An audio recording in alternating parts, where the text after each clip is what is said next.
রায়পুর উপজেলা ছাত্রদলের উদ্যোগে এসএসসি পরীক্ষায় জিপিএ-5 প্রাপ্ত শিক্ষার্থীদের সংবর্ধনা অনুষ্ঠান অনুষ্ঠিত হয়েছে।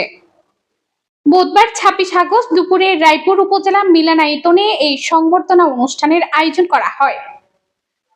অনুষ্ঠানে প্রধান অতিথি হিসেবে উপস্থিত ছিলেন এমপি আবুল খায়ের ভূঁইয়া। বিশেষ অতিথি হিসেবে উপস্থিত ছিলেন রায়পুর উপজেলা বিএনপির সভাপতি নাজমুল ইসলাম মিটু, সাধারণ সম্পাদক শফিকুল ভূঁইয়া, রায়পুর থানার ওসি নিজামুদ্দিন ভূঁইয়া, উপজেলা বিএনপির সাংগঠনিক সম্পাদক শাহরিয়ার ফয়সাল, পৌর বিএনপির সভাপতি এবিএম জিলানী এবং সাবেক সদস্য সচিব শফিকুল ইসলাম আলমাস।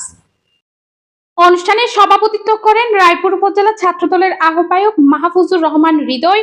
অনুষ্ঠান সঞ্চালনা করেন আব্দুল্লাহ আল নুমান রিফাত।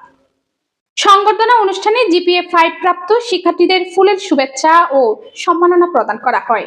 বক্তারা শিক্ষার্থীদের ভবিষ্যৎ জীবনে সাফল্য কামনা করে পড়াশোনার মনোযোগী হওয়ার আহ্বান জানান।